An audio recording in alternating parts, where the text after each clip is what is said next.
So गाइजहरू हामी छौँ यतिखेर हत्तगढी गाउँपालिका आफ्नै यो के भन्छ जन्मस्थानमा।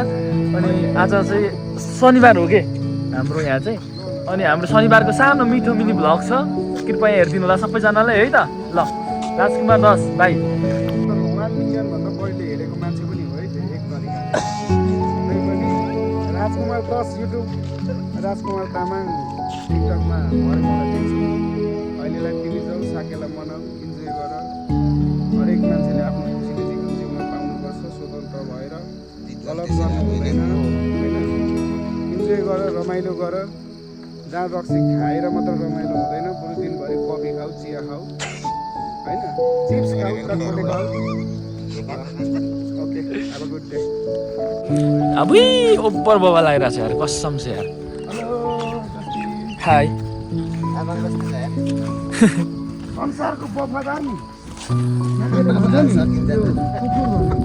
संसारको वफादार ज्ञानी मान्छे हो भनेर सबैभन्दा वफादार नगर भन्यो कम जिन्दगीमा कहिले गर्दैन। त्यति ज्ञान भएको अनि किन आएर ख्याप्पै टोक्छ त्यसो भए?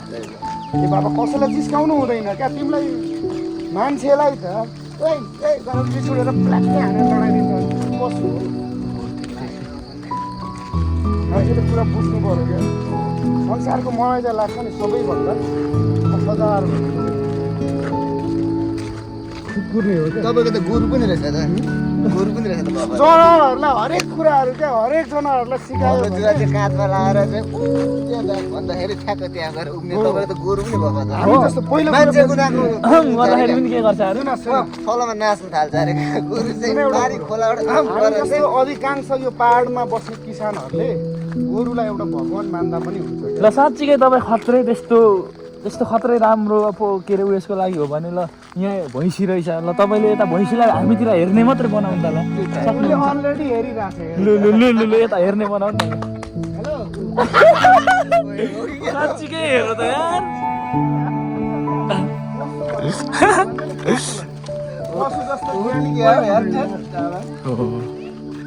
गुरु मर्नको मान्छे है क्या बाबा।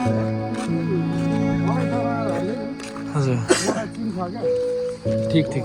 हेरो नि होइन त, हेर्नु त हेरो बस्छ आफू त गुरु खै यता हेर्नु त, यो त गोरुको उयसमा जस्तै छ अन्त, तर तपाईँ एकदमै महान व्यक्ति हुनुहुन्छ यार। विद्वानै रहेछ। गोरु त हाम्रो लागि पहाडी भेगमा बस्ने मान्छेले गोरुलाई त भगवान सम्झिन्छ। वाउ ल फाइनल्ली हाम्रो यो आइपुग्यो त दाइ।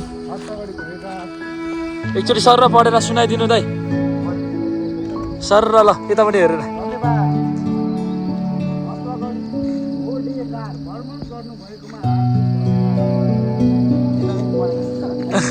ल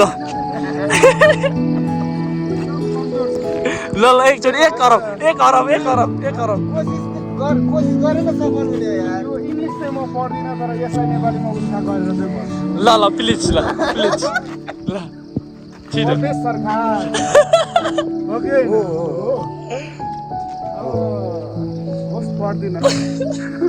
प्रदेश सरकार पढ्न चाहिँ म पढ्छु, तर पढ्दिनँ अहिले। फेरि एक बोतल हानेर इङ्ग्लिस बोल्न थाल्यो भन्छन् क्या। होइन ठिक छ आएकै त्यति भन्नु नि। 38 कस्तो आएको त्यति भन्नु। फेरि सुरुदेखि ल के चाहियो? जिन्दगी चलाउने मान्छे चाहियो। पाउँछ त यहाँ? पाउँदैन।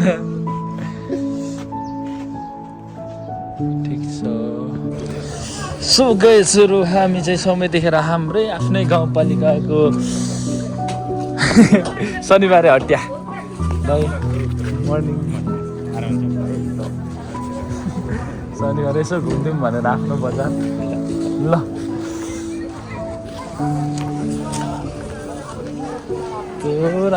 कस्तो राम्रो बजार छ हाम्रो। किन लुके कि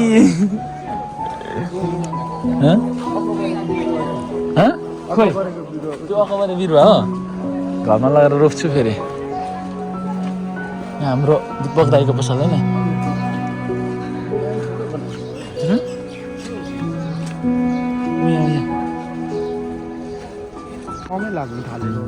पहिलाको जस्तो त कहाँ लाग्छ? Nisma hotel and lodge. पहिला जस्तो छैन नि अहिले। हेलो के छ ओए मिठो मसिनो बबाल अर्ग्यानिक पनि पाउँछ है यहाँ यो सबै अर्ग्यानिक छ हो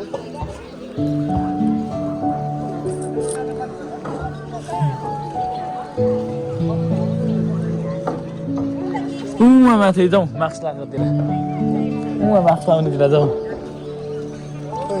उहाँ भएर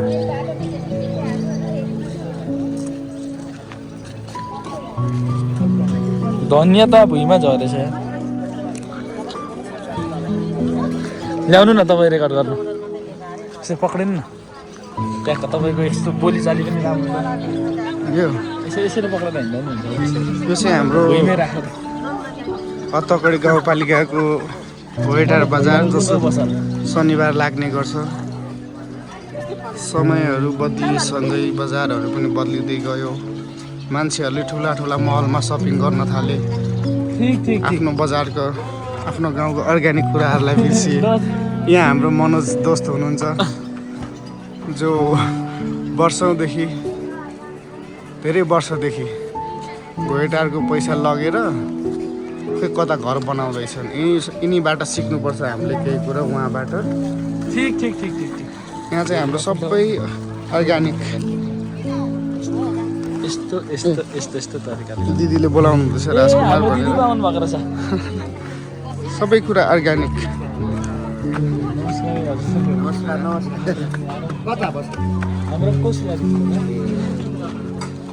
हाम्रो बजार पनि अर्ग्यानिक हामी पनि अर्ग्यानिक बेच्ने दिदीहरू पनि अर्ग्यानिक हुनुहुन्छ यहाँको हरेक सब्जीमा कुनै पनि औषधियुक्त छैन हामी त यस्तै हो दिदी अर्ग्यानिक त कहीँ पाउनुहुन्न हाम्रो लिची अर्ग्यानिक छ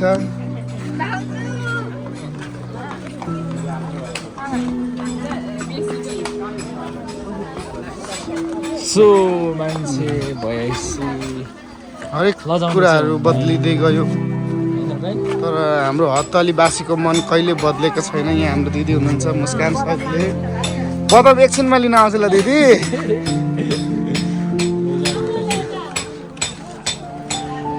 भाले चाहिँ कसरी पाउँछ भाले 700 रुपियाँ किलो हो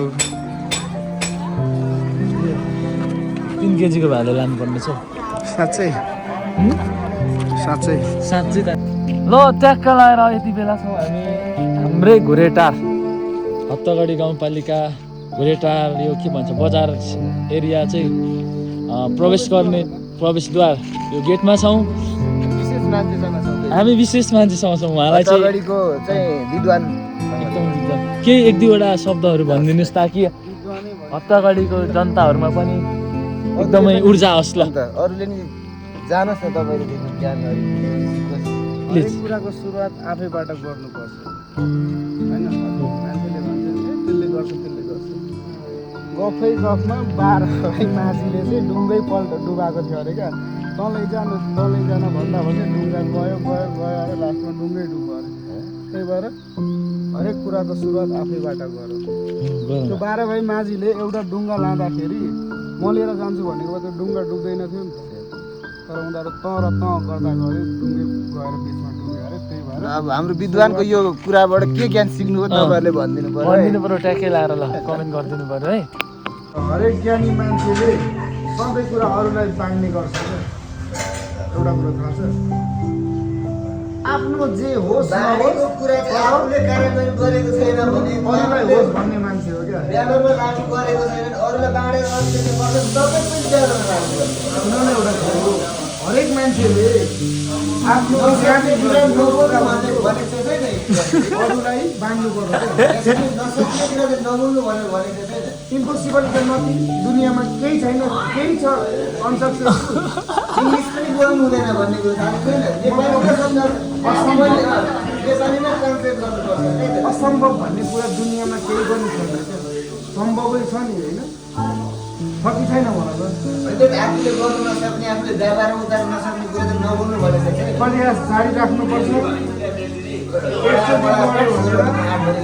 अर्कोचोटि उठ्न कोसिस नगर्ने होइन गर्नै पर्छ बुझ्या हो एकचोटि लड्यो भने नि उठ्ने प्रयास जारी राख्नुपर्छ किनकि तिम्रो एक प्रयास होइन 1000 प्रयास पछिको सफलता भनेको नि सबैभन्दा राम्रो हो